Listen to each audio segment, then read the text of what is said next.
Welcome everyone to Planning Commission meeting for April 11th.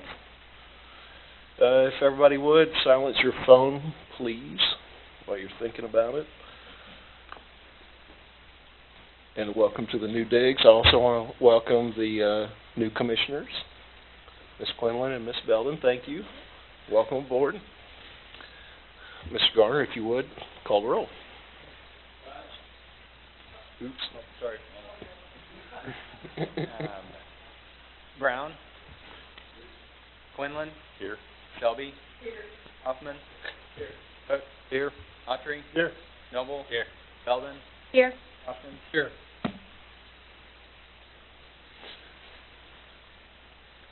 Okay, first up is consent agenda. Mr. Garner, do we have an item on here that needs to be pulled? Is that what I understand? Correct. I would request that we pull preliminary plat 16-53 from the 5329 from the consent agenda. Okay. And we will put that up first on new business, or? Yeah. Yep, okay. Okay. So on consent agenda, we have two items. First is approval of the minutes from the March 28th meeting, and second is vacation 16-5354 for 1137 West MLK Boulevard, submitted by Steve Fowler. Mr. Chair, Yes, sir. move that we approve the consent agenda. Second. We have a motion and a second. Mr. Garner, if you would.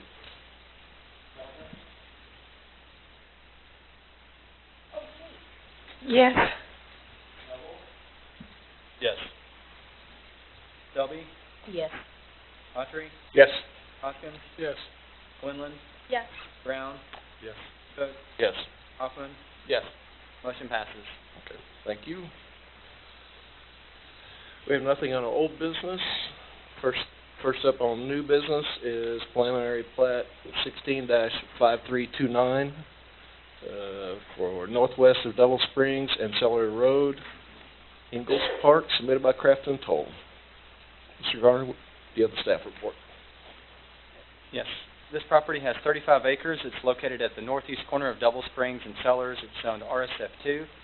The property was previously under construction for a 28-lot subdivision within the city of Farmington planning area prior to it being annexed in the city of Fayetteville in 2006. Construction has long since ceased, and you can see in Google Earth the streets had been cut in. The applicant's proposing a preliminary plat for 59 single-family lots to follow the configuration of the existing subdivision that was previously approved. There would be two streets accessing Double Springs Road and stub outs to the north and to the east.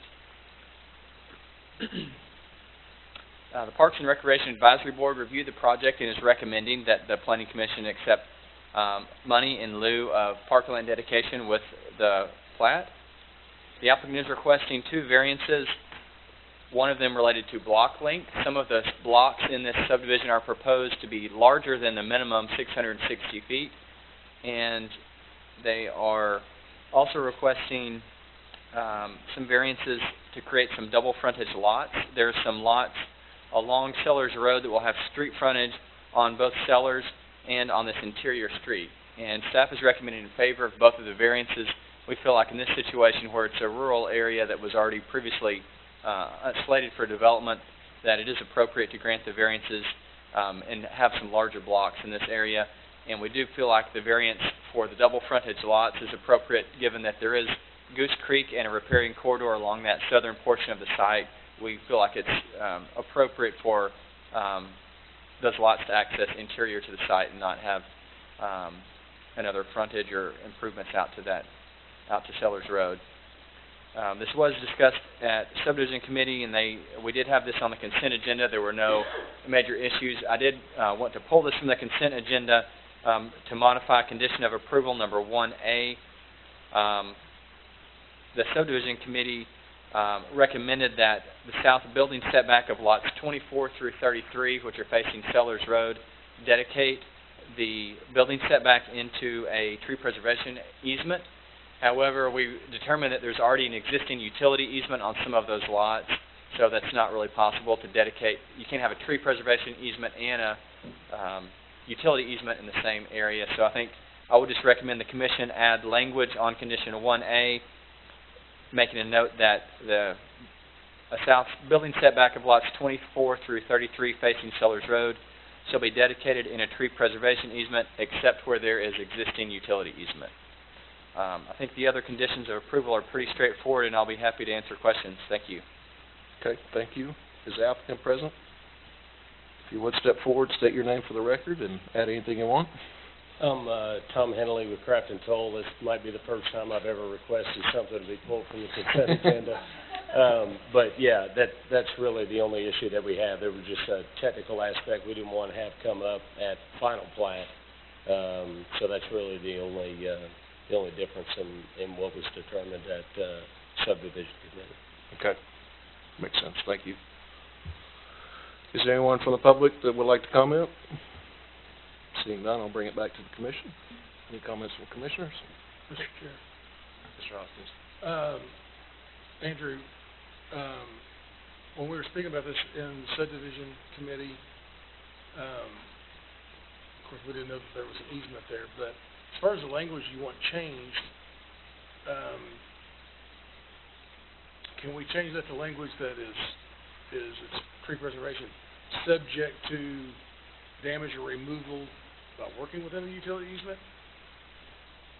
In other words, the language you've got basically seems to me like it's counterproductive. In other words, tree preservation area, other than, if it's an easement, it's not tree preservation, but almost the entire thing is easement, right? No, I mean, there's only a small portion, just probably 2 or 3 of the lots have a utility easement that's already existing. And so there's the areas that would need to be excluded. So I think it would be safe to say that the south building setbacks of those lots would be tree preservation area, except where there is an existing utility easement. Okay.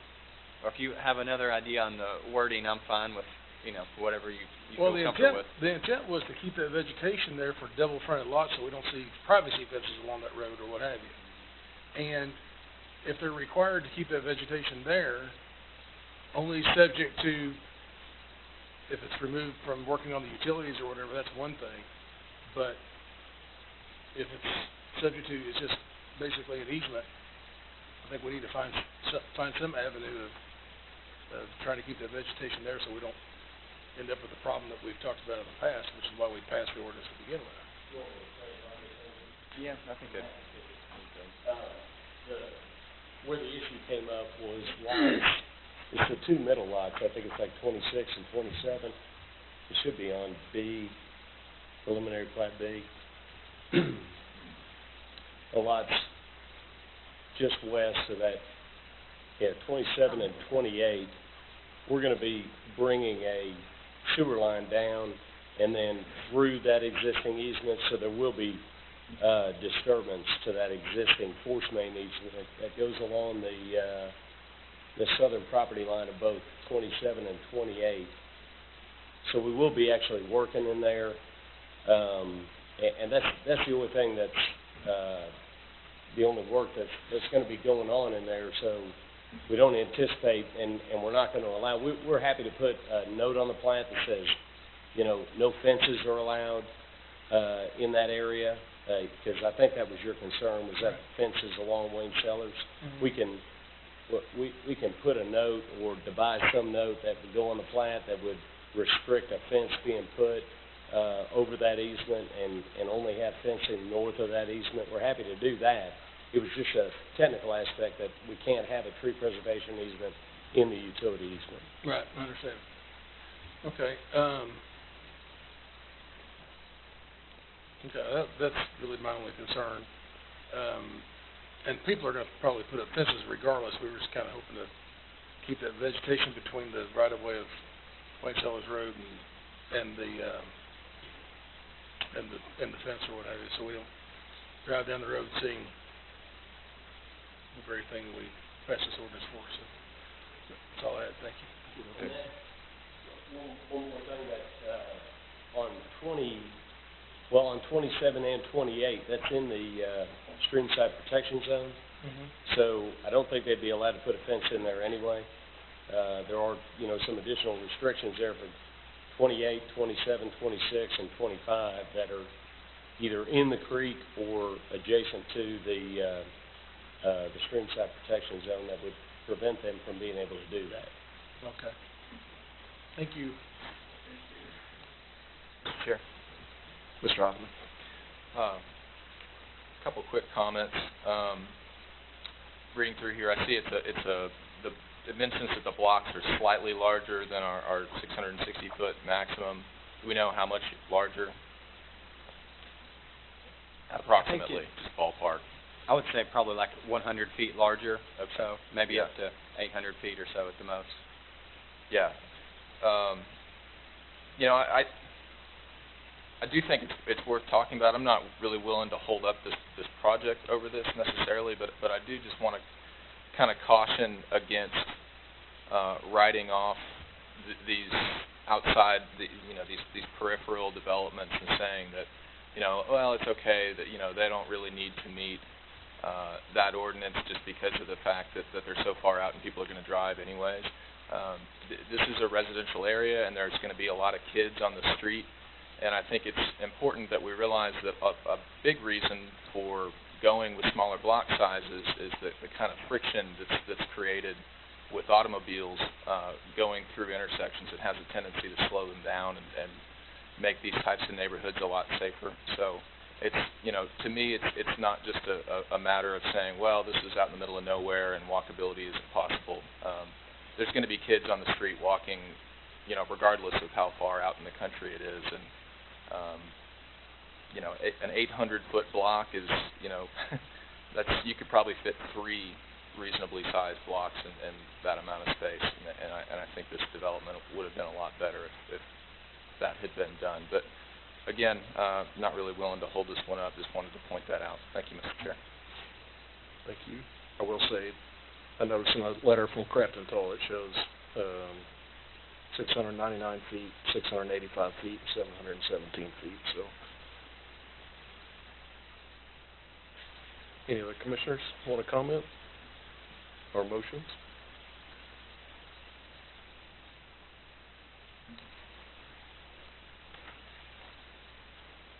This needs a motion to approve. I will note that the infrastructure was in place many years ago and was done, if I'm not mistaken, and was in compliance with the rules at that point in time, and we don't want to have infrastructure just torn up and wasted. That would certainly be counterproductive.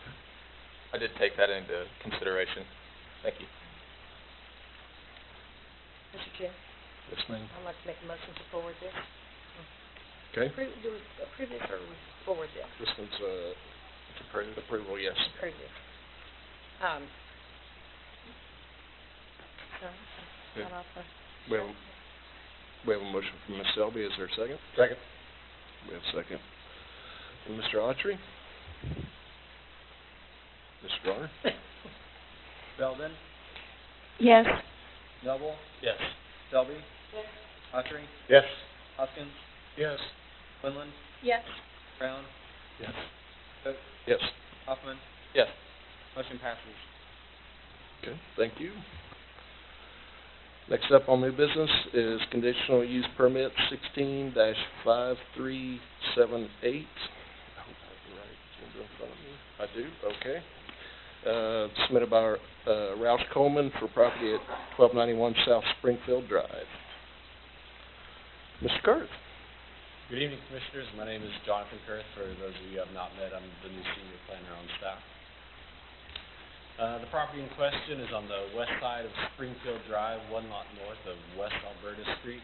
It's a .1 acre piece of property, undeveloped and zoned RS8, designated residential neighborhood on the future land use map. On the surrounding area, it abuts Farmington single-family houses to the west, to the north, east, and south, which is going to be proposed single-family development as well. The applicant is requesting approval of a CUP to classify the garage on the property as a real estate office. This will be a model home, so it will be comparable architectural stylings to those that are coming up after it, so that should facilitate compatibility. There have been no public comments to this point. Considering this, staff recommends approval of CUP 165378 with the following conditions. 1, upon completion of the last homes in the Coves 2 development, this conditional use permit shall expire and the subject property's garage shall be converted into usable garage space for the associated residential dwelling. The second condition is regarding, limited hours to those proposed by the applicant, so Monday through Saturday, 10 a.m. to 6 p.m., Sunday from 1 to 6 p.m. Third condition is regarding trash recycling disposal, and lastly, the fourth one is regarding parking. Parking for the model home shall be provided in the driveway and off-street. Off-street parking on vacant or developing lots for this use shall not be permitted.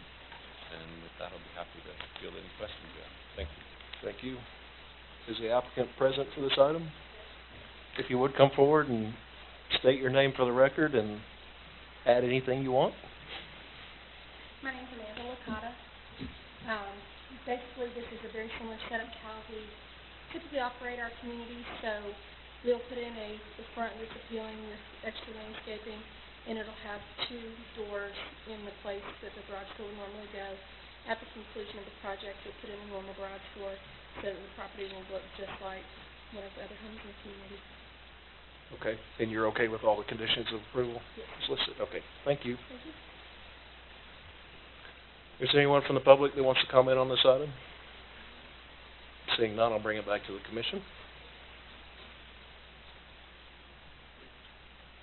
Mr. Chair. Mr. Hoskins. RSF 8 zoning, that's what this is? This property? That's correct. Okay.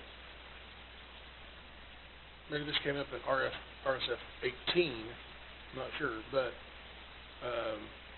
we had a deal in here last meeting of, so I think this might be relative to RSF 18 or to different zoning or whatever, but we don't have the same regulations about the garages sticking off the front or whatever in RSF 8, do we? It's based on the lot width and lot size. So if it's less than 70 feet, it is subject to design review. Okay, this lot's 62 feet wide, and so, and this is shown as the garage sticking off the front, is that a problem? Well, when we review the building permit, we will have to review that. So yes, Okay, so are they aware that with the zoning of all this property out here, that they're gonna have to meet those regulations on anything that's under 70 feet wide? I'll defer that to the applicant on if they know the city's rules and regulations on that topic. This might be a good time to tell them, huh?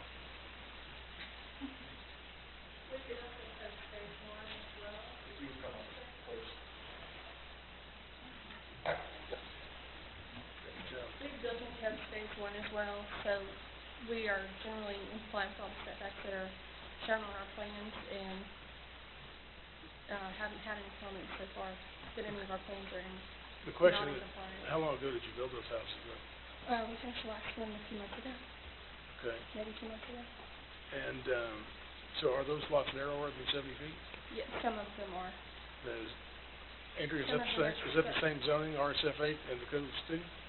So some of it was zoned as a PZD, so that was under its own separate architectural standards. So if I may, Mr. Chair, just dialogue with the applicant. Yes, for just a- please, Okay. that's fine. So you may not be aware, the city adopted a new rule regarding garage door placement when you're building homes on narrow lots, and so we can let you know what that is before you get your building permit on this one. The house is already permitted as a house, so it's gotten through the process just as a standard house. Okay. We just didn't have the conditional use to build it as a model. So should we hold up on this conditional use until we get that straightened out or not? No, that's a development rule or regulation. I mean, if they end up not being able to comply with that particular section of the code, it depends on the timing as well. That ordinance was adopted, fairly recently this past fall, so it's possible this one was permitted. I don't know when it was permitted, but could have been grandfathered in potentially or already permitted before the rule was in effect. If not, I don't think it should hold up the conditional use, and we'll work through that. If there has to be a variance of some type, that would come back as a separate item anyway. Okay, all right. And by the way, that was our new commissioner that tipped me off to that, not me, so good job for her.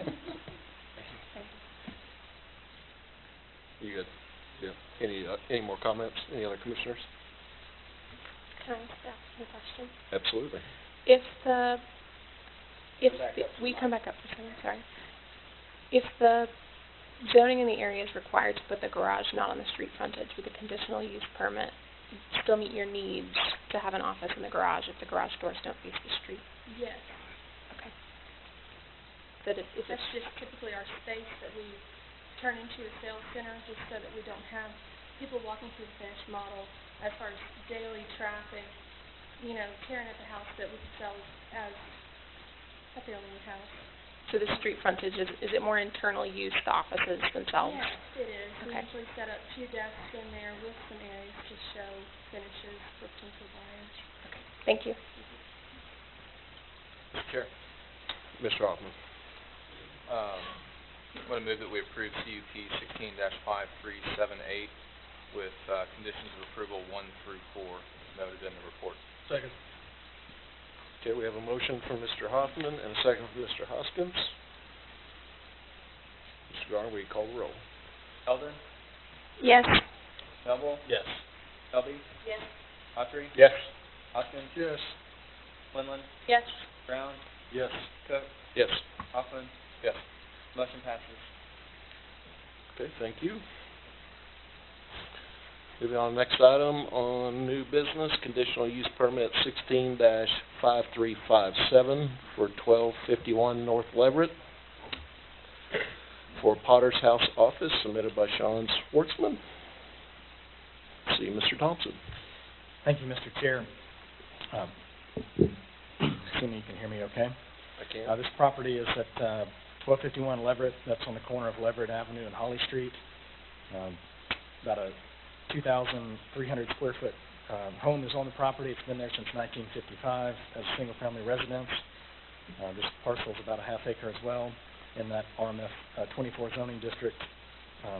The property is provided with a large circle drive in the front. Andrew, if you zoom in on that just a little bit. You can see, and parking to the rear that is accessed off Holly Street. There's a driveway with a little 2-car garage there. There's also some gravel parking adjacent to that. The residence has been in commercial office use since 2005. As far as our records go back, it could possibly have been before that. I'm not entirely sure, but it has been used in this in a similar capacity for nearly a decade at this point, actually.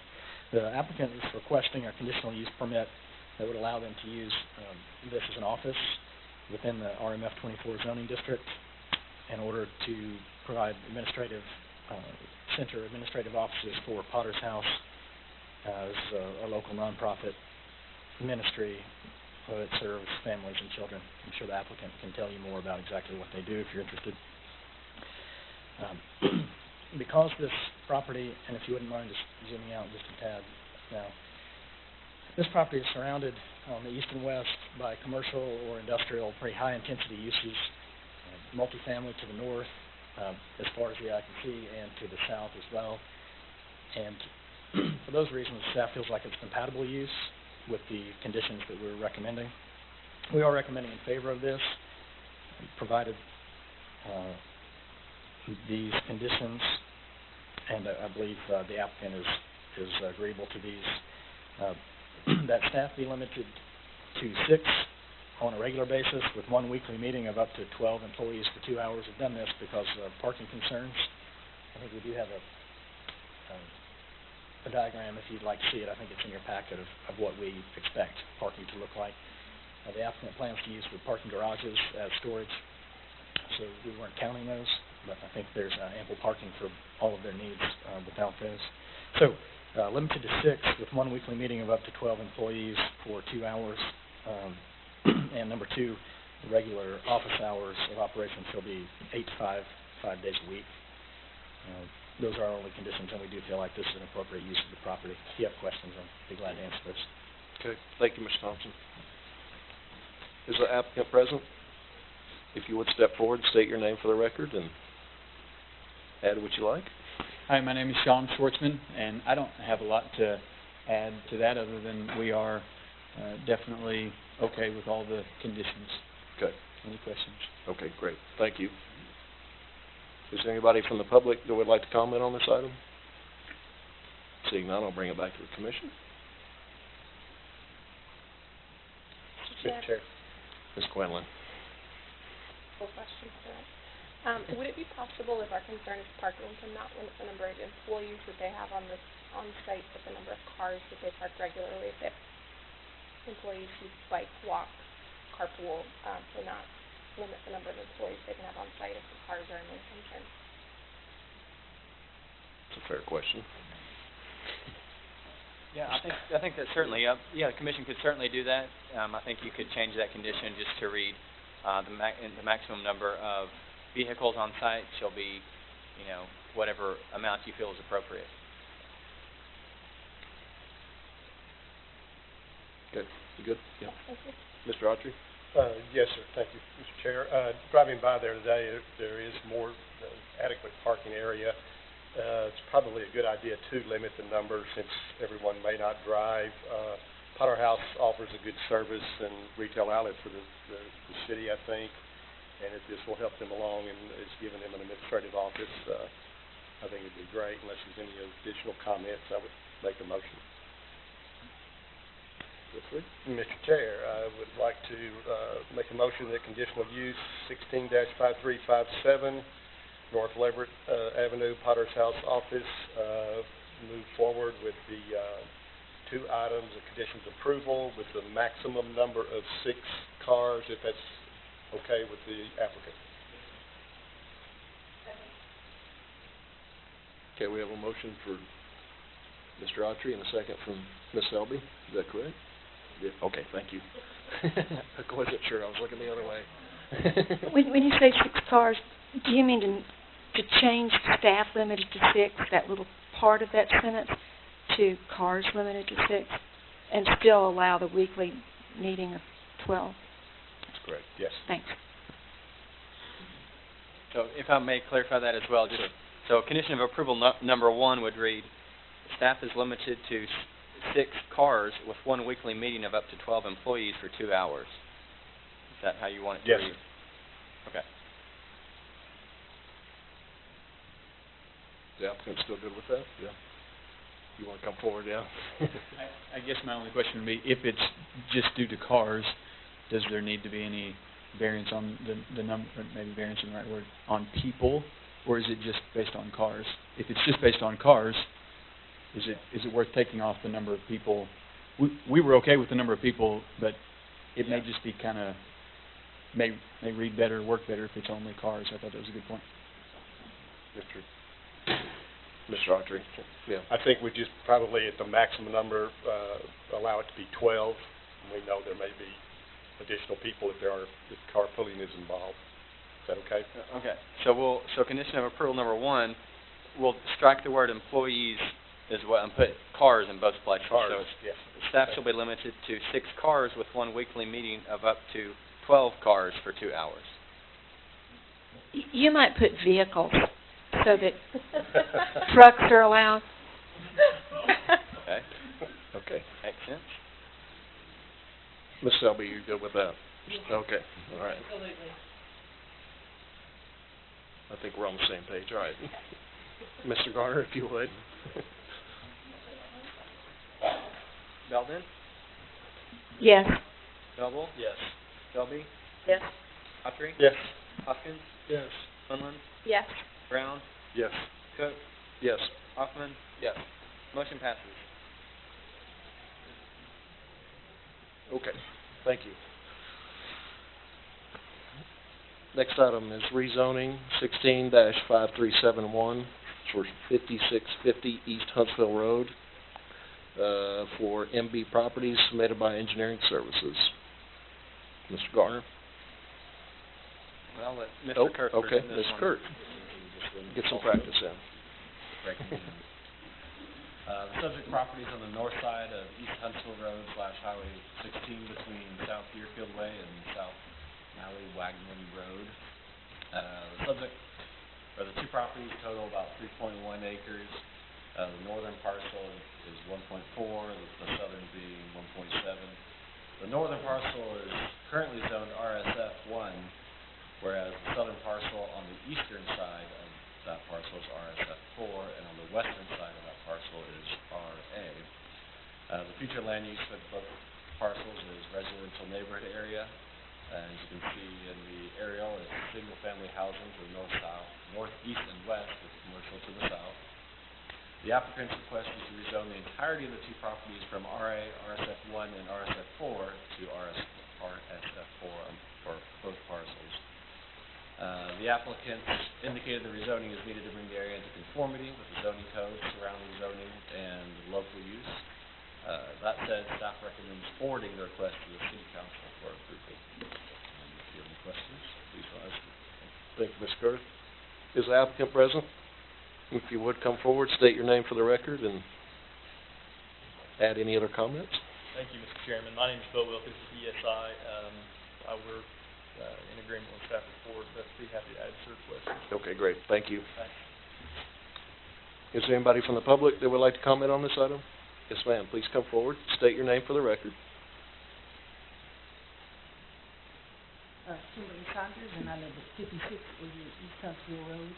And our concern is flooding once they start, is it going to flood our property? And if there's a gravel road there, they're going to take that away too, because that's our only access to the back of our property. So we were just wondering if that's still going to be there, or is it going to be gone too? Okay, we'll answer your questions. Thank you. Any more public comment? Seeing none, I'll bring it back to the commission. Chair. Mr. Hoffman. Yeah, many, the older commissioners, I guess, at least, will recall my aversion to RSF4. I'm generally not in favor of it, basically anywhere. I think that, much like, I should say, all the other conventional zoning districts that we have, and the primary reason for that is, I think it's number 3. Number 3. We will make traditional town form the standard. I take that very seriously. Particularly out here on the periphery, this is a really interesting problem that I've thought a lot about, sort of what is the appropriate density out here. And I think that what we should be doing is trying our best, at least, to find ways to do what a lot of people might call like a conservation development, where we sort of grab all of the units that we would have built in RSF4 and aggregate them into a slightly smaller area with a development pattern that is consistent with the goals of our City Plan 2030, and then the rest of the area that's taken over, we would leave that for a conservation development. I spent a lot of time when the Razorback rezoning came through here, all those meetings, sort of talking about how that would work out with that property.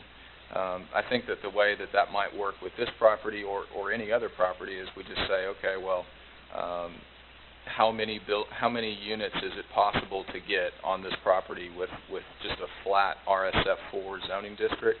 We figure out that number, and then we take that number and make sure that they can get that same amount of units with a much smaller area that's zoned, say, neighborhood conservation, and then the remainder of the property would be left over for RA. So in this specific request, I'm looking at the center of this property. I know there's a lot of, I'm glad, Kimberly, I'm sorry, Kimberly, I can't remember your last name.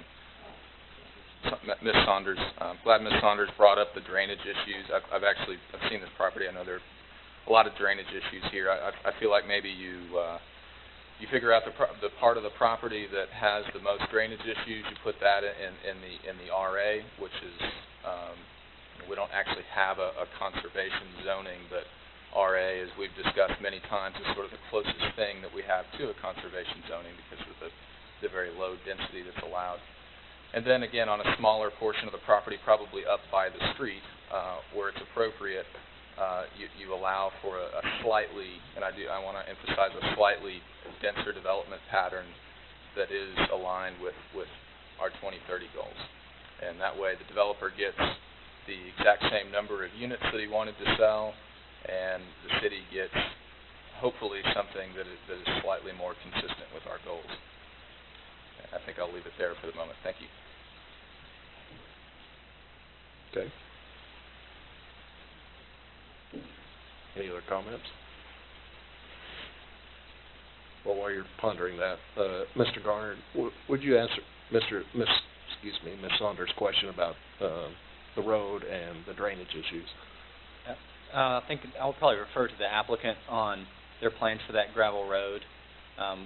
In addition, at the time of a rezoning, we're not looking at any development issues in terms of access, the details of accessing the property. So the applicant may have an idea of what they plan on doing with that area, but as far as the staff or the planning commission, that's not something that we're really considering on a rezoning.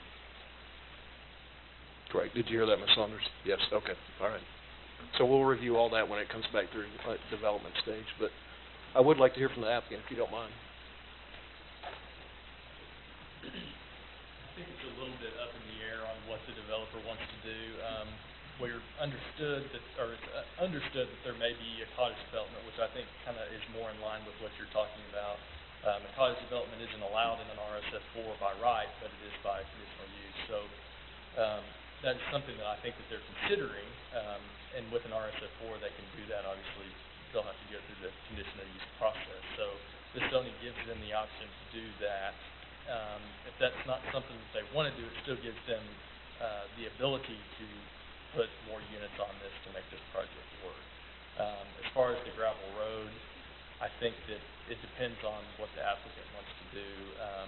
If there's a lot split out there where they would develop a couple of lots out front, and then they would leave the back as is and leave the gravel road. But that's just coming from me. It's not something that is by any way, dead set by the developer to do. But, fair enough. Okay, thank you. Okay.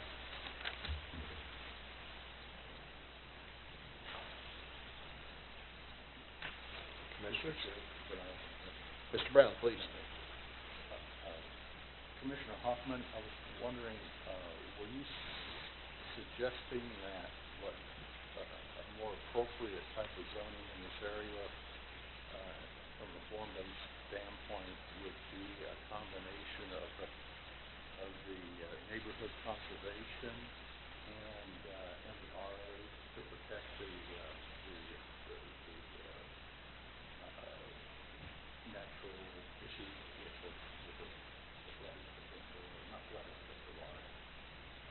Yes, sir, Commissioner Brown. Essentially, what I'm describing is if you can imagine a typical RSF4 development pattern. There tends to you wind up with a lot of front yard and backyard space. Most of the front yard space is wasted. What you do when you go to a slightly tighter development pattern like the neighborhood conservation is you trim that off a little bit, and then if you can get all of that space, all of that leftover area into an RA, or again, the closest thing that we have to a conservation zoning district, then you can actually save a piece of land that actually might become an amenity for the neighborhood. It might bring ecological services, especially if this is a drainage issue. Does that answer your question? Yes, it does. Especially in this area, I think what Commissioner Hoffman says has a lot of merit. The question is how we could pursue that with the applicant. Has the planning staff discussed the option of a form-based zoning with them at all when they came in and presented their proposal? No, staff has not. We feel like the proposal they presented to the commission is reasonable, and we feel like it's appropriate, and we're fully in support of it, so we did not recommend a different option. So anyway, I'll be happy to expound further if you would. I'd like to point out that if you just look at the map, this area is surrounded by RSF4. And in fact, the vast majority of Fayetteville, its neighborhood, the traditional town form for Fayetteville is RSF4. And the city council has not chosen to remove RSF4 as a legitimate zoning issue, so it's not like that's inappropriate to rezone something to RSF4. However, certainly you can talk with developers and make your suggestions. What they did suggest, even though you're really not considering that now, is that they're suggesting possibly having a cottage house development. which of course are smaller units, more clustered together, saving some of the green space. So that's certainly something they've already considered. Oh, thank you very much. It is a real challenge, and the implementation of the long-range goals of the city. It's something that we might want to have further discussion on as a commission, but I understand for this particular case in front of us, we're limited in what we can pursue. Okay, thank you very much. Thank you, Mr. Chair. Mr. Alford. I could just respond to a couple of things. The city attorney brought up the fact that we do have a lot of RSF4 in the city. We also have a lot of kind of beautiful historic neighborhoods that were built with a traditional town form. Many of those neighborhoods have been in some ways compromised by a development pattern that is consistent with RSF4. So it's not unusual, in other words, to walk down, a block in Washington Willow, for example, which is one of our most beautiful, desirable neighborhoods that was built on a traditional town form. It's not unusual to walk down a street and suddenly come upon a snout house. And so if, while I don't begrudge the people that did that, they were sort of moving along with the times, the 70s or the 80s, whenever that was done, that was the prevailing development pattern in the city of Fayetteville. And so the buildings that they built reflected that. I'm simply suggesting that the development pattern that is consistent with RSF4 is not consistent with our prevailing goals and what we would like to see built in the city of Fayetteville in 2016. And we've been pretty clear about that. I mean, the goal doesn't say we will make traditional town form when it's convenient. It says we will make it the standard. And again, I take that seriously. I don't think that a couple of NC houses in this neighborhood with a much larger preserved area, I don't see that as in any way inconsistent or necessarily a bad thing. And actually, if I could ask if the applicant could come up. I just kind of want to get your gauge. I just want to see, first of all, do you understand what I'm getting at? And, Sure. and if you do, then is it something that you'd be interested in looking at? Well, I'm not the developer of this property. Sure. We're just representing them tonight, so I cannot speak. I know that RSF4 is what they're going for at this time. Now, whether or not they'd be willing to go into, multiple zoning situation, that's something that I would have to discuss with them. And I do appreciate you brought up, the city attorney brought up the idea of cottage housing. I would enjoy looking at a proposal for cottage housing here, but unfortunately that's not what we're looking at. We're looking at RSF4, and we have to kind of decide whether or not that's the development pattern that is appropriate here. I don't think it is. Reasonable people can disagree on that. Would you be okay if this was tabled for 2 weeks and go back and talk to your developers and see if this is something that you guys might be interested in pursuing? Well, I think that would probably be our best option at this point. I don't obviously know the whole commission stance on it. I'm just speaking for myself. I mean, you might get a pass well, here. I think, my opinion is it's all surrounded by, talking about continuity of development. I personally like continuity of development, so, RSF4 is all the way around this development. I think I agree with you. I really do like, the standard that y'all are trying to set here. In this case, I don't really like what you're talking about specifically for this piece of property. I think that we would do a cottage development if, you get more density out of the cottage development when it's in SF4, you double your density. So that, from a development standpoint, that's why we would do that, and that's that's kind of an option that's way over here. I think that if I could just stop you, just to clarify my comments, I'm not necessarily looking for more density out here. The idea of sort of cramming more houses in on an already overutilized, under-maintained road is not necessarily what I'm going for, but I do recognize, you guys have property and you have a right to develop it, and I'm all for that. So what I'm saying is, however many houses you could get in on RSF 4, let's figure out how many that is, and put it in a slightly smaller package that is, in C. It's just, in other words, it's not necessarily a density change, it's just a change in pattern. Sure.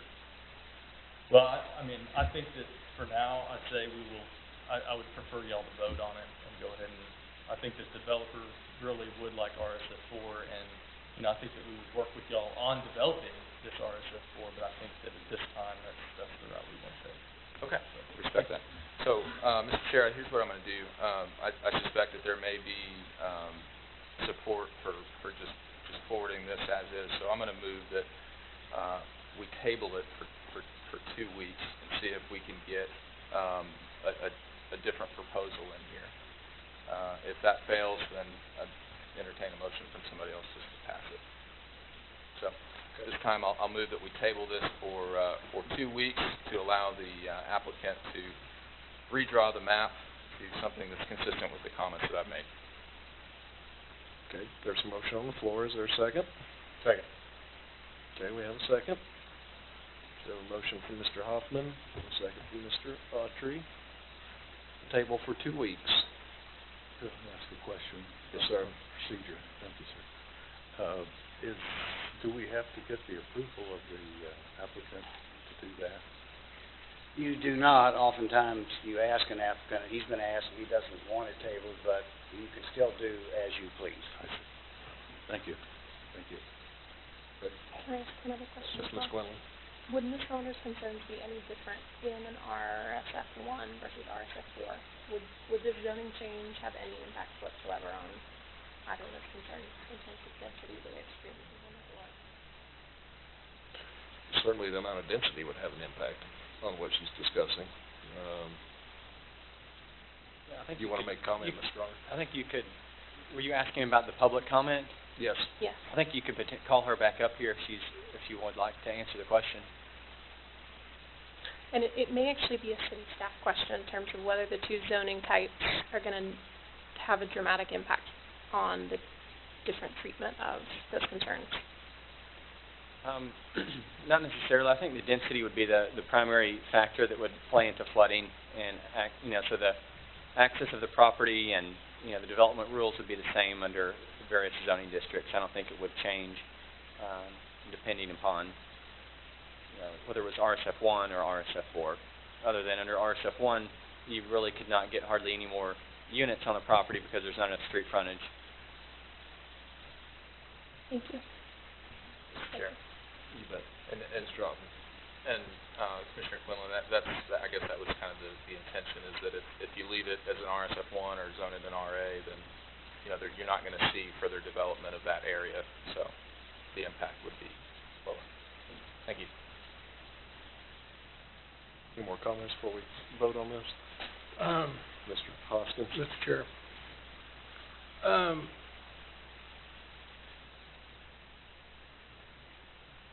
I don't, with all due respect to Commissioner Hoffman, I don't really see any point of holding these folks up,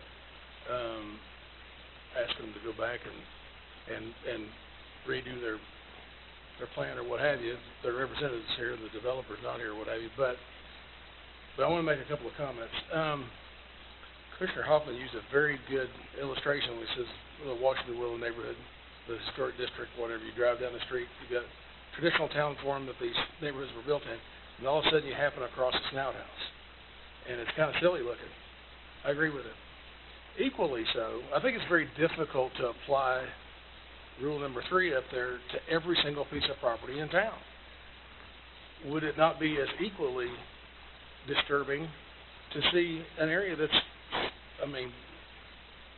chock full of RSF 4 out on the outskirts of town, and then all of a sudden dug into this property and this block or whatever, this little bit of traditional neighborhood. And I'll tell you something else too. Typically with form-based zoning, the houses are moved up closer to the street and all that, which I dig. That's what I build. That's what I do, okay?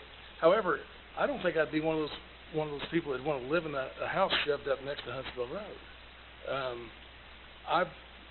While I'm not a fan of RSF4 zoning, I am a fan of the traditional form-based zoning. I think it's very difficult to apply it to absolutely every single piece of property in town. One size fits all usually doesn't work.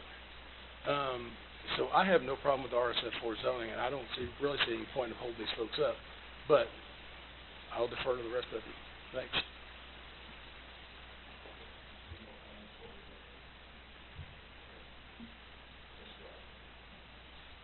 Belden? No. Noble? No. Helby? No. Autry? Nope. Hoskins? Quinlan? No. Brown?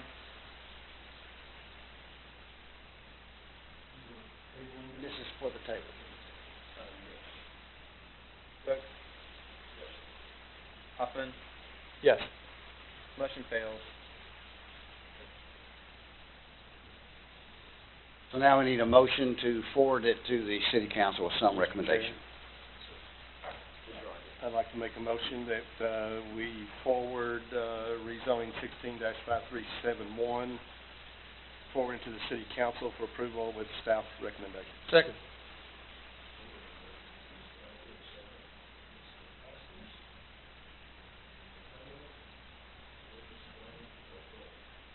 Belden?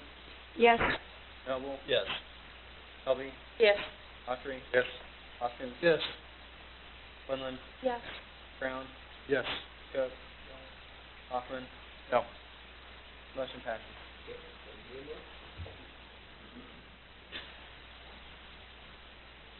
Okay, next item, rezoning 16-5358, for 1429 East Coast Road. This property is submitted by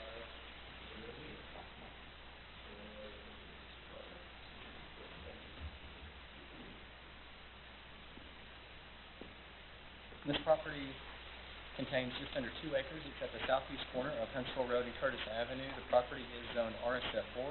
The property is developed with 2 single-family homes and a large portion of it being cleared in an undeveloped lot, which is adjacent to the south.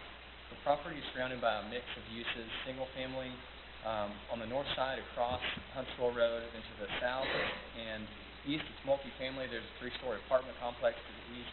To the west, there is a recording studio on the property that is zoned RO, residential office, and there's also a 2-family residential dwelling adjacent to the west. And if you continue further south, it is a 2-family neighborhood.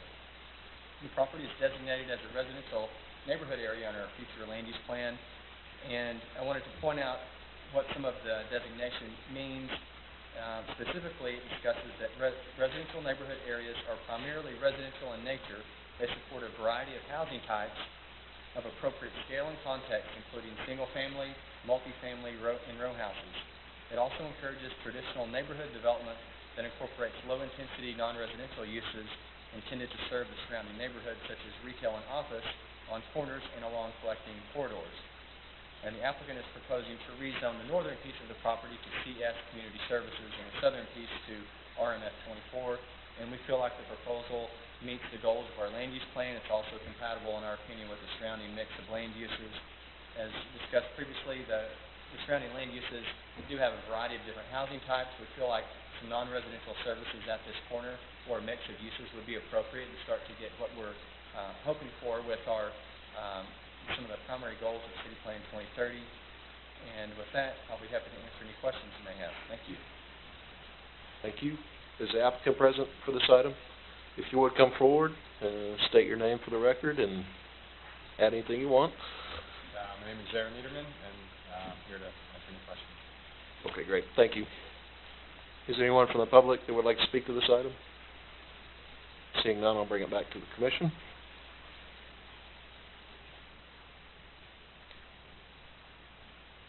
Mr. Chair. Mr. Brown.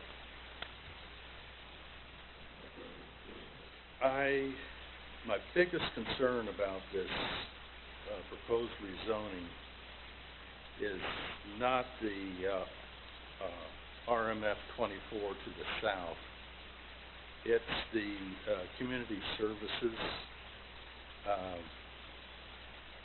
classification, along Huntsville Road and Curtis Road. I think that the, that particular, commercial density and uses is too much for this particular area. I believe it should be a neighborhood service. The community service classification would be better located down near the stoplight on 15th and Huntsville Road. I'm very familiar with this area. I drive by it on a regular basis to the compost. I've sat out there on occasion and watched the traffic as you're going from west to east. The sight distances are not too bad, but from the if traffic coming from the east to the west, it's when you're right at the corner there, the intersection of Curtis and Huntsville Road, it's 4 to 8 seconds before you see a car. There's a terrain issue to the west, and it's uphill, and there's a curve, and from the point when you see the car to the point that they're at that intersection, at that speed limit, I think it's 30 miles an hour, we're looking at 350 feet, and I think the standard is more like 650 feet. So that's a real issue if you're going to rezone a parcel to a higher commercial density, and that really bothers me. I believe I cannot approve the CS portion of this rezoning, but I could live with a neighborhood services commercial classification, and I guess there is no option at this point to discuss curb cuts? No, okay. But I have a real problem with curb cuts along Huntsville Road. I would feel the curb cut would be along Curtis, for that commercial development. That's all I have. Thank you. Mr. Chair, can we ask the applicant where they intend to access the site? I think part of our previous conversations with the last packet, Huntsville Road is very appropriate for commercial use. It's a heavily trafficked road, and I think it's very appropriate to add some more commercial use into it, but I think, to my neighbor's point, that it's important to ensure that we have some safe access.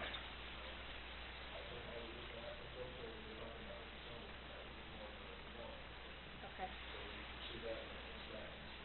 Yeah, Mr. Chair, if I may, turn my microphone on, that would help. Just for the Commissioner's sake of understanding, we do have development rules regarding access management and driveway placement.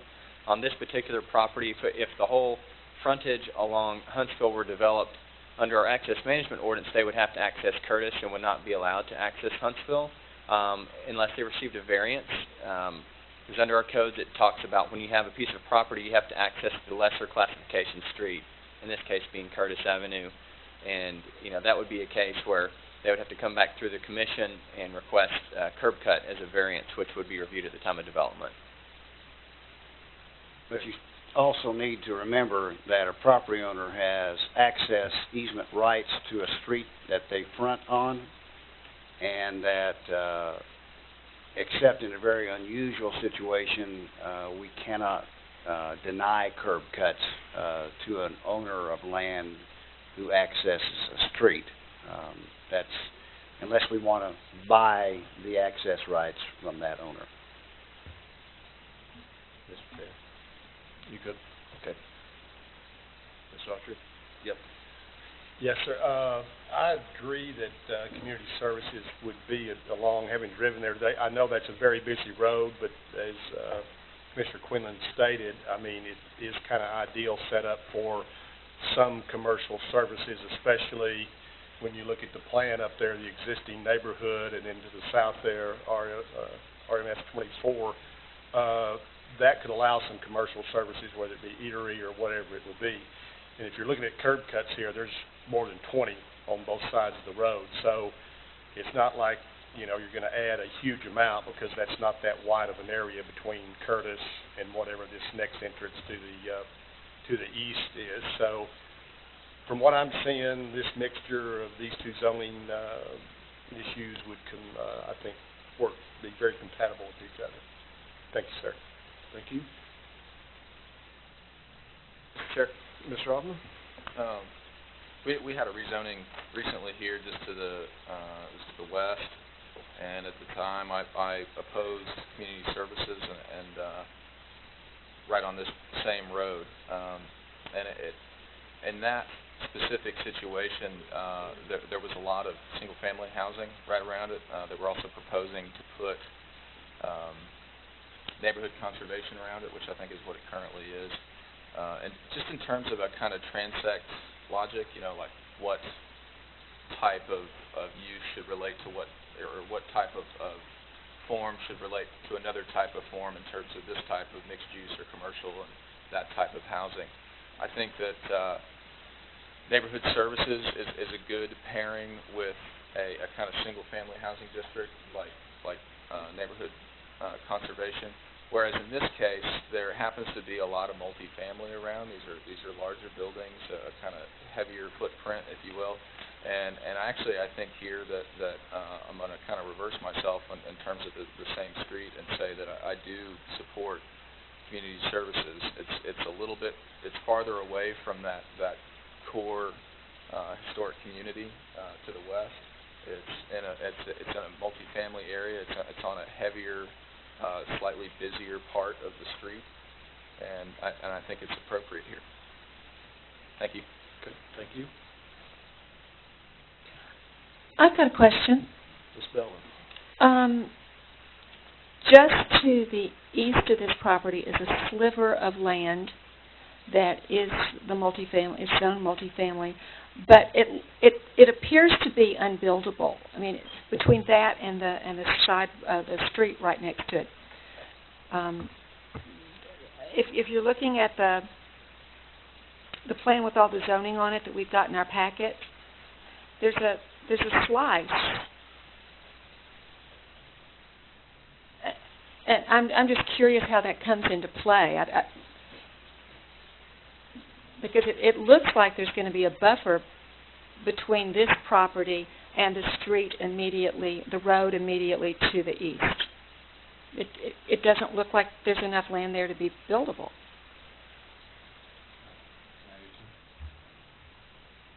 Yes, sir, if you'll make No, it's not that one. I mean, that's not, there's, no. This one. 11 of 11 in our packet. That's the one you're looking at. Mr. Niederman, did you want to make a comment? Yeah, the street right there with the multifamily, and I'm not sure, this may not answer your question, but that is actually owned by the multifamily. It's not a public street. And so they actually own the multifamily development actually owns the strip that is directly to the west of that. So they could move the road, and then they would have some buildable property? They would move that entrance into there? I mean... the multifamily apartment complex? The multifamily apartment complex owns that strip along Silverado. So that's all part of the multifamily. The Silverado is not a public street. So, right, but between Silverado and this property that we're considering, if Silverado stays there, it doesn't appear to me that there is enough property to build something there. I could be wrong. I mean, they can move Silverado right here. I don't disagree with that, but I don't think we're considering that piece of property right now. No, as I'm considering this and the density of turning it into a commercial service, I mean, a community service, it matters to me whether someone is going to build in the lot adjacent to it. Okay. Because the line of sight will be different. I mean, it's just different. Yeah, I don't know the Okay, thank you. Thank you.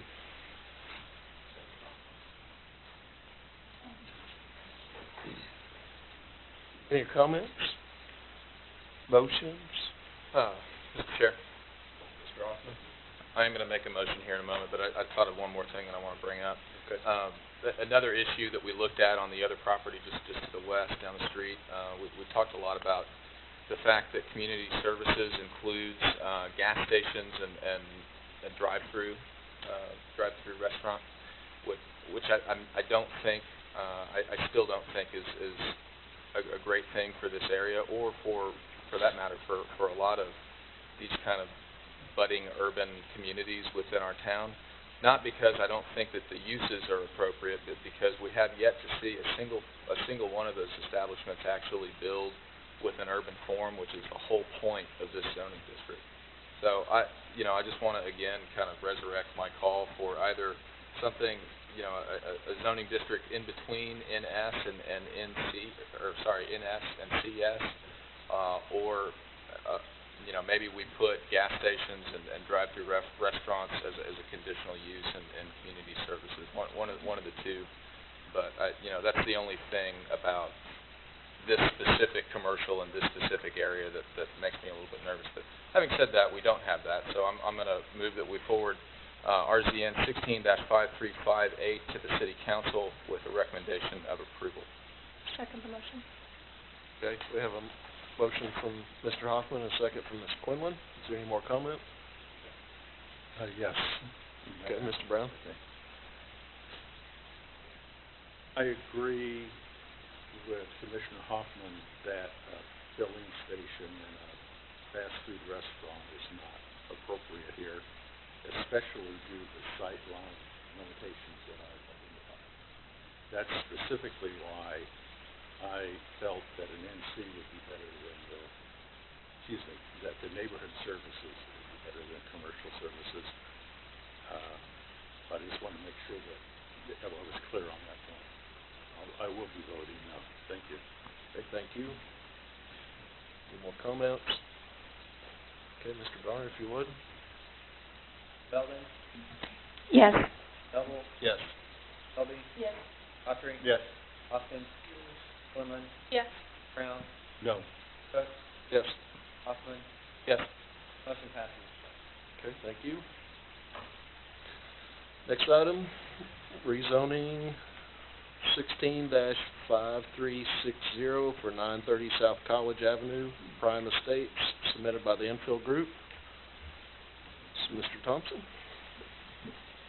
Thank you, Mr. Chair. This property is located just across the street from Walker Park, a few blocks north of 15th Street. Directly across the street, you find the Fayetteville Senior Center. The property is 0.34 acres in the NC zoning district. There's not a house on it right now. The house that was there, there was only one on 2 lots, has been removed.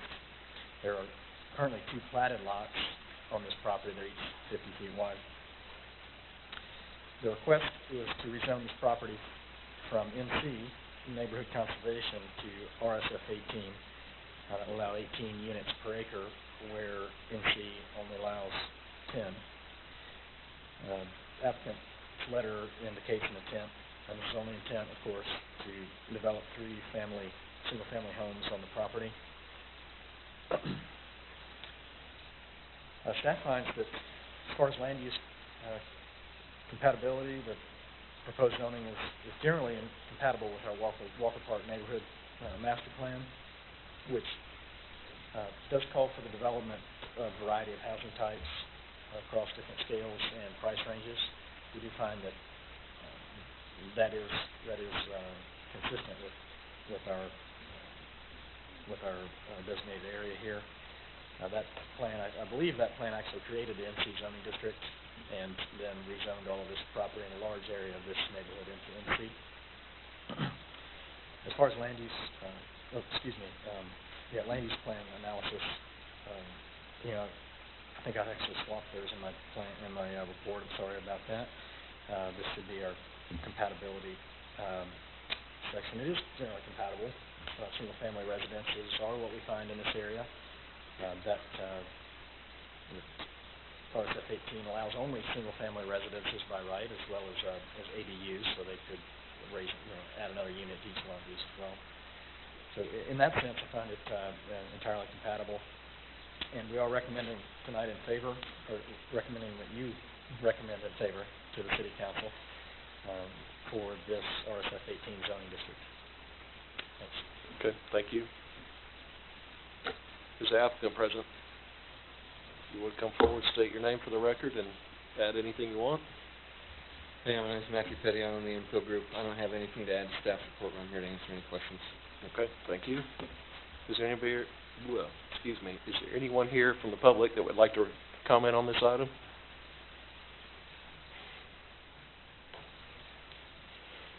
If you would, state your name for the record.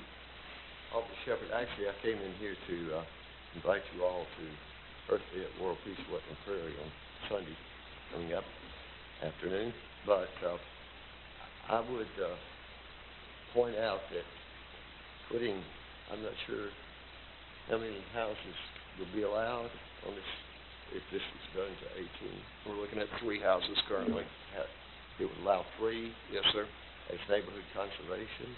As the RSF 18. Okay. Well, the problem with all that property down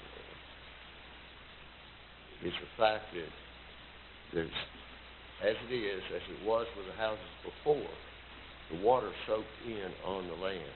If it's red dirted for construction, there'll be more speedy runoff from there. And during construction, there'll be mud down the street. And that's impossible to stop when there's heavy rain. Even the most dedicated developers can't stop all that mud from going up the street. So I'm thinking that when neighborhood conservation was passed, I was sort of shocked. And when the first 18-unit possibilities per acre were announced and approved, I was even more shocked because we've got to consider all the issues. There won't be any trees left. There won't be any absorbent soil. These are things that need to be considered for other issues. For instance, our urban forest is destroyed every day by more and more clearing, and our watershed, Beaver Lake watershed, is threatened more and more by the removal or burial of absorbent soil under red clay and so forth. Thank you. See you Sunday. Thank you, Mr. Shepard. Is there any other public comment? Seeing none, I'll bring it back to the commission. Mr. Chair. Mr. Hoffman. I'm excited to see this project or this rezoning. I think it is appropriate. And just to Mr. Shepard's comments, which I very much appreciate, I would say that part of the strength of a slightly denser pattern in this part of the city is that there is so much conserved area. This is directly adjacent to one of our, or near rather, one of our largest city parks. And in fact, if I could quibble a little bit with the Walker Park Master Plan, which I think is overall a very strong, well-done document, I would say that I think that we maybe could have done a little bit more in terms of the density and making sure that we're placing as many residents as possible with as good of a development pattern as possible right adjacent to that huge public amenity, that huge park. I think it's in some ways a little bit of a lost opportunity. So I am glad to see we've got an infill site here, and maybe we get 3 houses instead of 2. I'm not sure what the numbers are, but overall I think this is a positive move. So I'm going to be excited to vote for it. Thank you. Thank you. Mr. Petty, you want to say something? Yeah. Please. First, I want to be upfront that we may come back to you with a conditional use permit for a couple of row houses pursuant to a new section of the code for single-family infill. We haven't made that determination yet, but I want to be upfront and clear that we may do that, and that may increase the number of homes we intend to build from 3 to 4, but we haven't made that decision. Just want to make sure you're aware of it. I wanted to address Mr. Shepard's points a little bit. One of the reasons we chose this site was because it's distinctly lacking in trees over the majority of its site, so we felt that we could offer an improvement there. That having the presence of trees compromise our ability to construct something.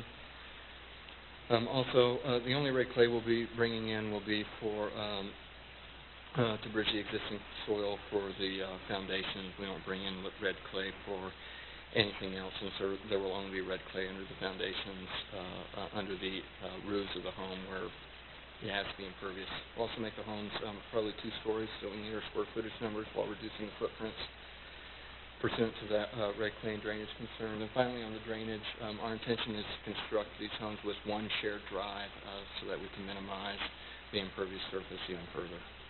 Thank you. Thank you.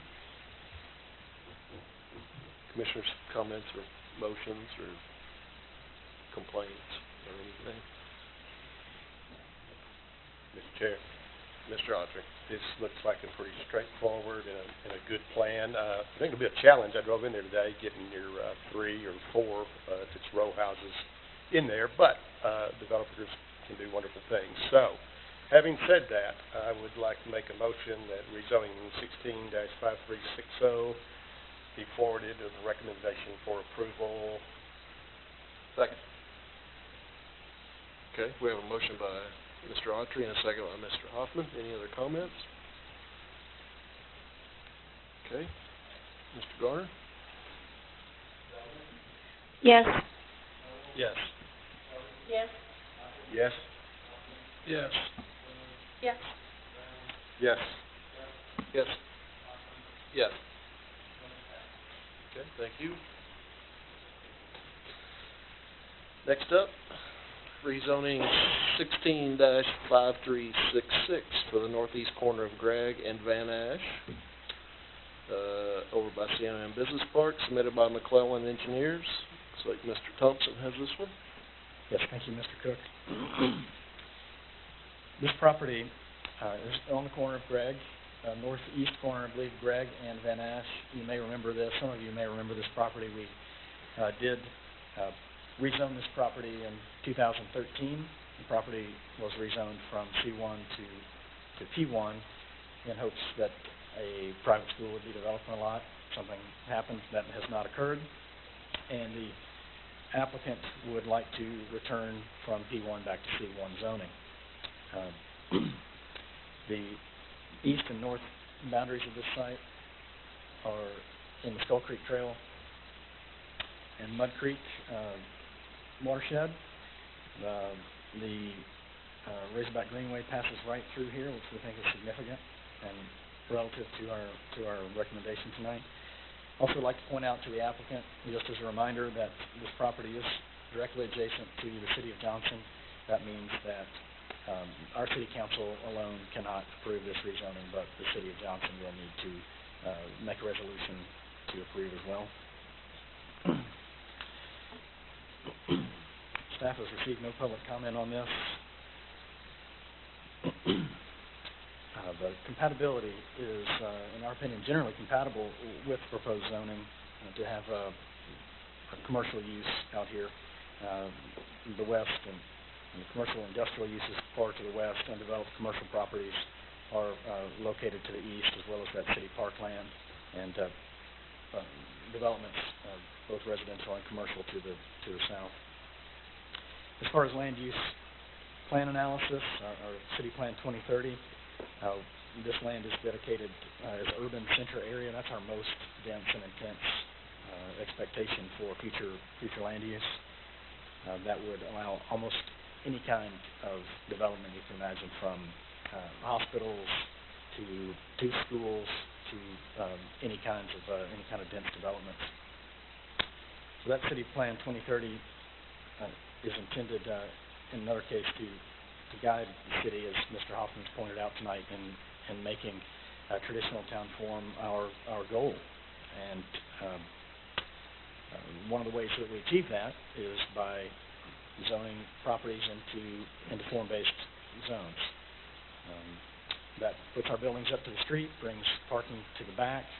Hopefully, over time, we're creating a more inviting pedestrian and automobile environment as well, so it's an environment for everyone. It does take time. That is what we're after overall. Additionally, as I said, this urban center area expects our highest density uses, highest intensity uses, and the C1 zoning district that's being requested tonight is not that zoning district. It's a bit of a lower intensity commercial use. It's a single use zoning district, commercial only. It doesn't allow for a lot of the opportunities that are available in the urban centered area. So we feel it's not compatible with our with our future land use model, even though it is compatible perhaps with our general land use in the area. And we're recommending that you that you deny this tonight and not forward it at all for those reasons, especially the land use analysis. Thanks. Okay, thank you. Mr. Chairman? Yes, Mr.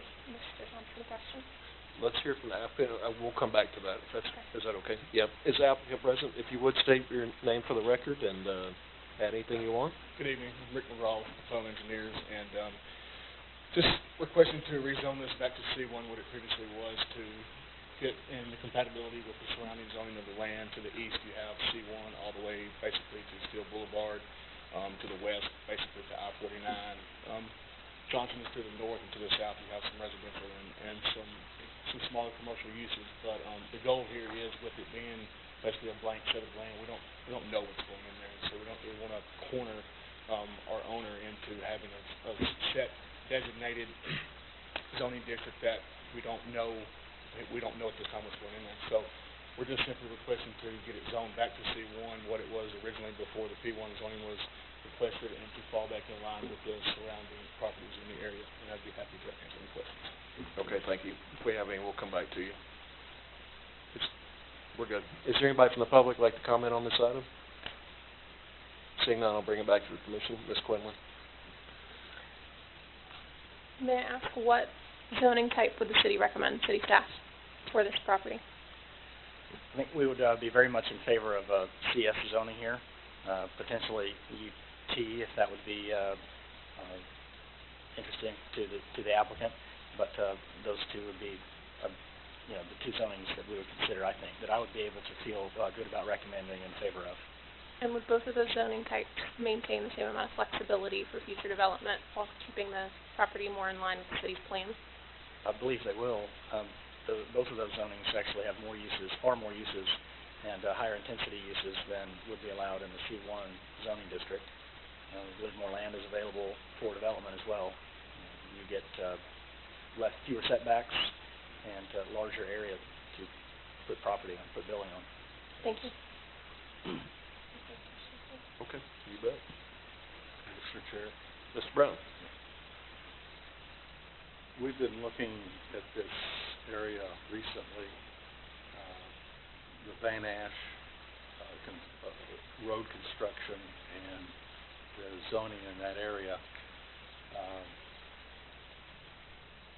I personally would rather see a mixed-use type of zoning for this area and also in the Van Ash area, but we weren't able to accomplish that. But I do feel that we need to raise the issue again for this particular applicant. A mixed use with commercial and residential in this area, I think is more in line with the goals of the city. Specifically the community service zone, which would be a form-based zone that would allow residential, multifamily, and commercial development. It is a more appropriate zoning classification for this area. Great, thank you. Mr. Chair, Mr. Aubrey. Very much appreciate Commissioner Brown's comments. I'm in complete agreement. I think unfortunately this part of town represents just an incredible amount of sort of squandered opportunity in terms of the districts that have been chosen over the last, 20, 25 years. It's created a great deal of traffic issues, great deal of issues that just broadly speaking are sort of the antithesis of what we've said as a city that we'd like to see in the future. That's the bad news. The good news is that there's, still quite a bit of property out here that hasn't been built out, this included. So to say that one thing, that one particular zoning district is more compatible than another, I think is in some ways hard to do because there's just really not a lot out here right now, which gives us yet another opportunity, which I'm very hopeful we will not squander this time. I'm very hopeful that we can get this zoned at some point to either CS or UT, as Mr. Thompson said he would prefer. That's what I would prefer as well, so I will definitely be voting to deny this if that is so moved. Thank you. You bet. All right, let me make one comment real fast. So I know Community Services allows all the C1 uses, but adds cultural and recreational facilities and then the residential applications, and then UT added a whole host of additional uses. So, Mr. Autry. Concur with Commissioner Brown and Commissioner Hoffman. What has happened out there to the west on Van Ness, it's probably not going to be a good end result, but we don't know that. But we all went through that process several times before this commission and before the city council. So I'd like to see a broader use here. It may be one of our last stabs between there and Interstate 49 to have something that's going to look decent and functional for the city. So I believe I, too, would be voting for denial. Okay, thank you.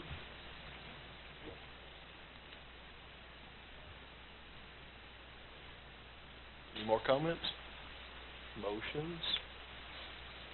Mr. Chair. I'm sorry. Oh, yes, sir. Well, it sounds of it's like it's going to be probably not in our favor, and I would like to request that the project be tabled so we can go back and confer with our owner and have his options and go from there. Okay, fair enough. Thank you. Chair. Mr. Autry. I'd like to make a motion that RZN 16-5366 be tabled at this time for a period of 2 weeks. Mr. Garner? Okay, there's a motion by Mr. Autry and a second by Ms. Selby. Thank you. Sorry, I'll get it eventually.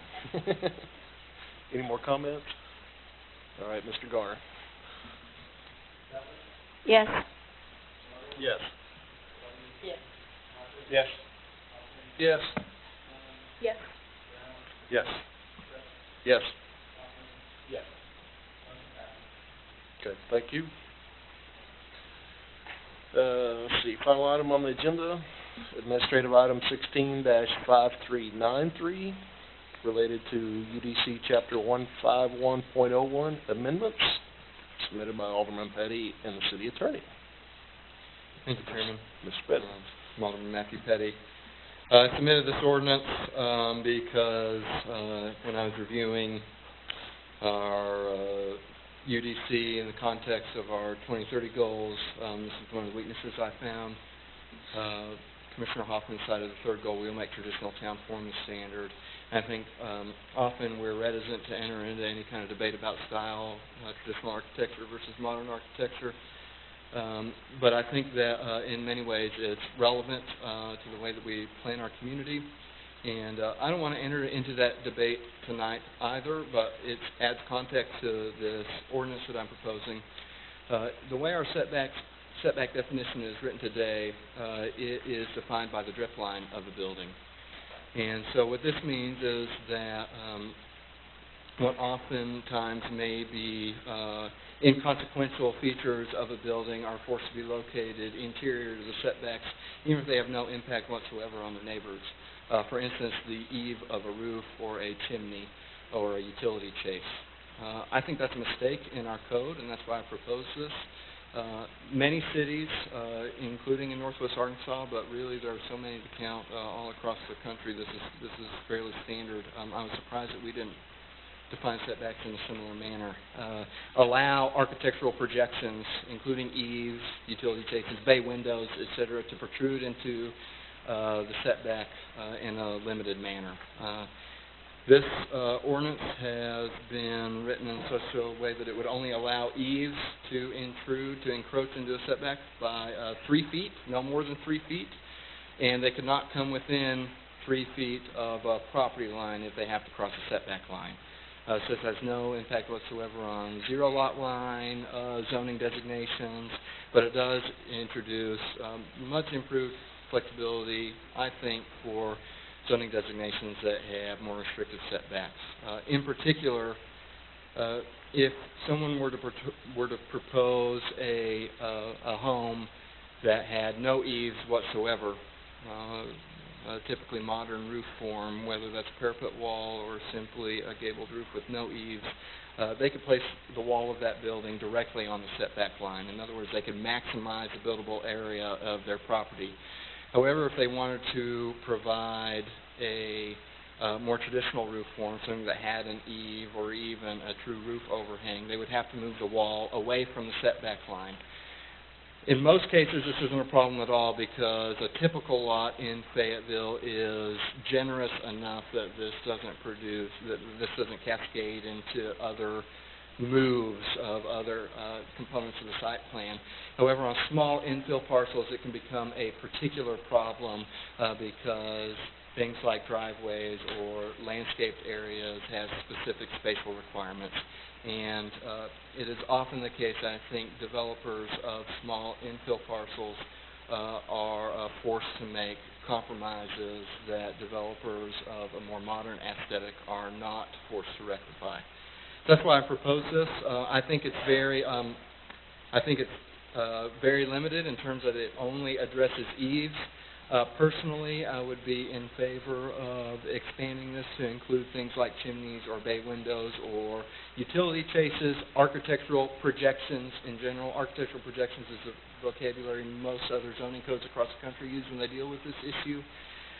However, based on very preliminary and very limited conversations with planning and building safety staff in prior months, there was some skepticism that there would be support among our policy bodies for extending this definition, this allowance to all architectural projections. So I brought it forward as eaves only, but I do want to make clear that if you as a policy body and the remainder of the council as a policy body wish to expand it, I would not be in opposition.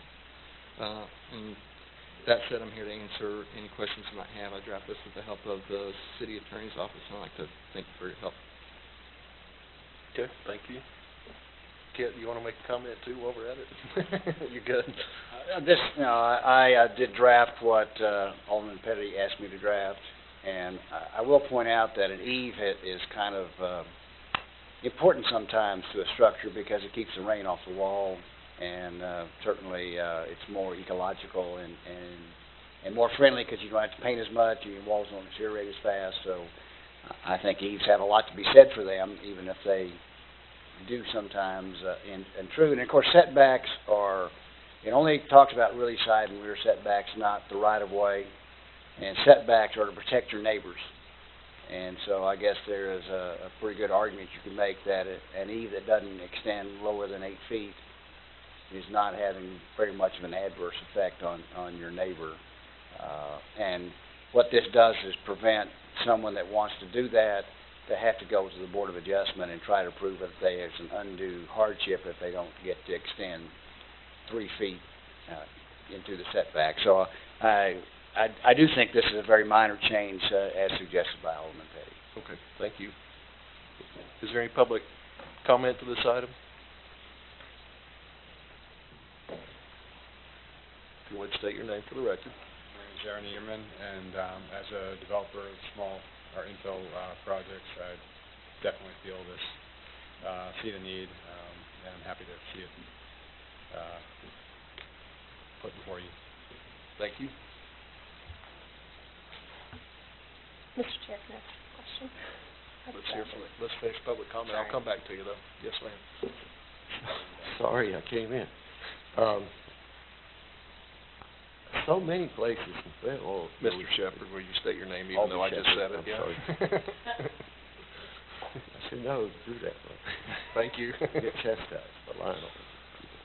Others, you guys, several of you have been chairman of this body. Anyway, many of the older neighborhoods were built with a 20-foot setback on a lot, all the way around. Some of you hadn't even thought of that. I don't know why. That gives you 40 feet from your wall to the neighbor's wall, minimum. And it's nice. It's really a nice thing to have.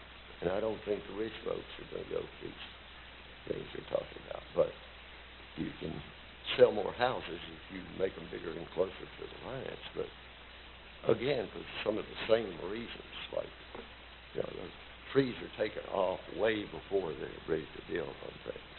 You remember there's a rule about, 5 years after you clear the trees off a big lot? I believe that's still in force, that you just do it without any concern for the future and pretend you're not developing anything, and then you sell it to somebody that doesn't have trees. So they don't have to be considered by the urban foresters anymore if they're not thinking of this one-time ordinance that has served us well in some cases. But anyway, I think we need to be wary of this for the same reasons of the livability of a place. Who are the people that want, if you want to live in an apartment house, then they are already together, they've got common walls, and if they're done right, you don't have to hear the arguments or the other activities of your neighbors in building this great wall. But having two walls is just a little better. And when you all both have the windows open, you can hear one another's music, maybe even at 40 feet, and that's okay. But I question these things because I'm not a young person who would want to be in a tiny apartment or jammed up with somebody else. And that's what happens to older people sometimes. You get forced into those places. And if you're building and selling houses for all generations, you know, you may find people in all the generations have different ideas about that. They may not want a garden. They may not want a flower bed. They may not want a place, you know, their own property to walk their dog or whatever. But others do. And so if you're going to sell it later, you know, the first owners may love it, and then you find some of those places are not as easy to sell to the general public. Anyway, just a thought. Thank you. Thank you, Mr. Shepherd. Any other public comments? One's good enough. Thank you. All right, I'm going to bring it back to the commission. Ms. Quinlan, you had a comment or a question. I'm sorry.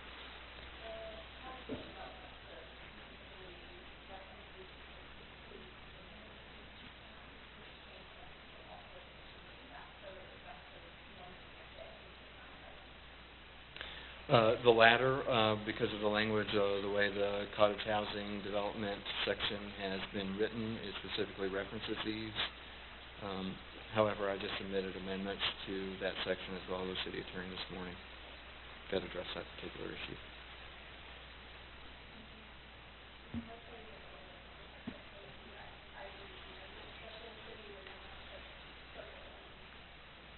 Urban canopy.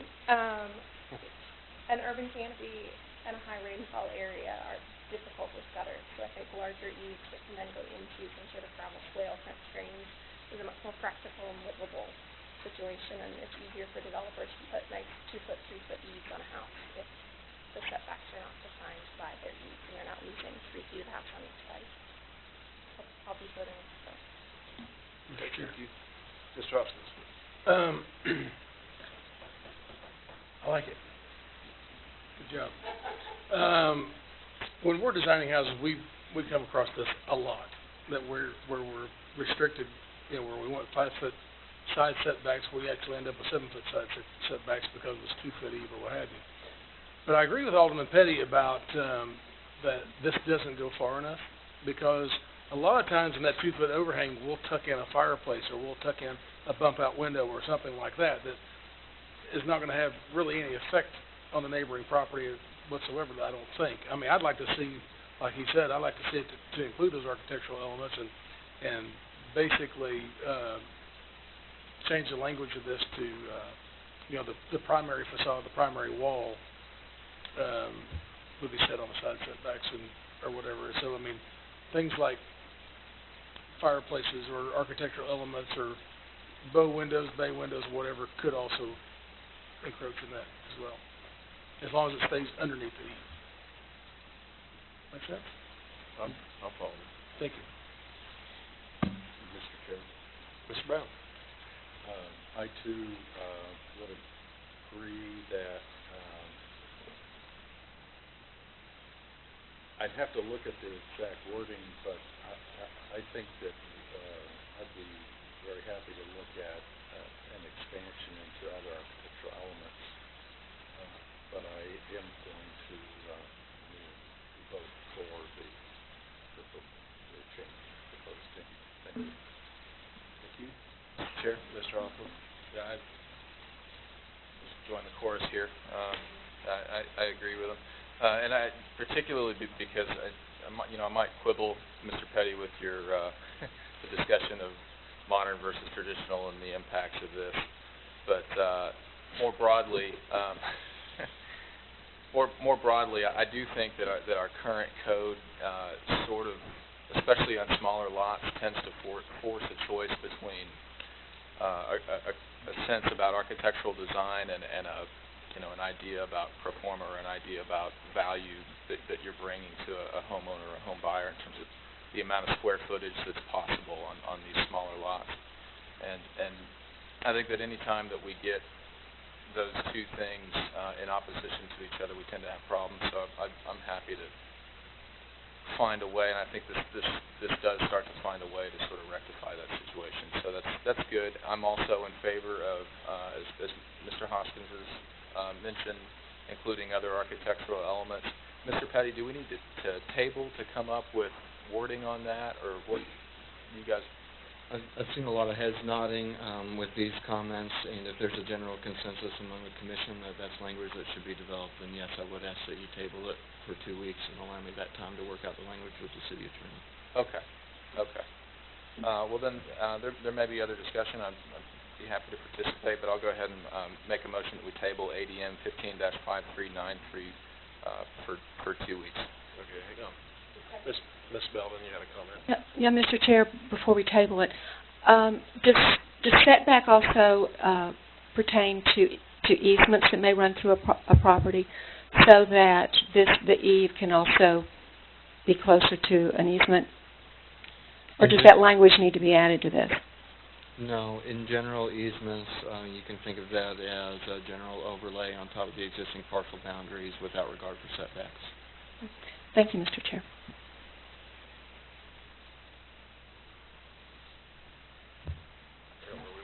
Mr. Chair.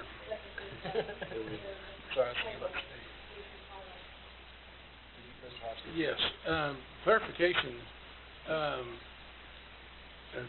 staff or city attorney, so that they're totally clear here. Even with this, my understanding is this doesn't change overhangs or whatever encroaching over easements. Easements are still the zero line, correct? That's correct. Okay. And it's also the case that this would also, I think it was mentioned earlier, it has no impact on encroachments into right-of-ways or across property lines. Right. And obviously, the reason is that you might have to work on the easement, bring in heavy equipment, a backhoe, which has a tendency sometimes to interfere with stuff overhead. Right. So if you've got a piece of, as an illustration, if you have a piece of property that has a 10-foot side setback, your eave's going to be at the 10-foot, not your wall. Make sense? Everybody concurs on that, I guess, right? You meant easement? Yes. Did I say easement? You said I meant easement if I said setback. If you have a 10-foot easement, thank you. Yeah, I just needed clarification for that because I thought that if setback also was the language used in an easement, then there could be a problem with that. Thank you.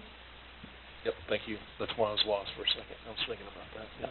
Okay, so we have a motion by Mr. Hoffman and a second by Ms. Selby. All right. Mr. Garner. Yes. Yes. Yes. Yes. Yes. Yes. Yes. Yes. Thank you. Okay, thank you. That concludes our agenda this evening. I guess, do we have subdivisions coming up? I know we've...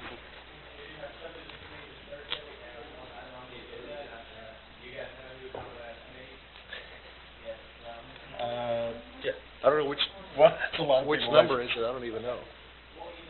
Okay.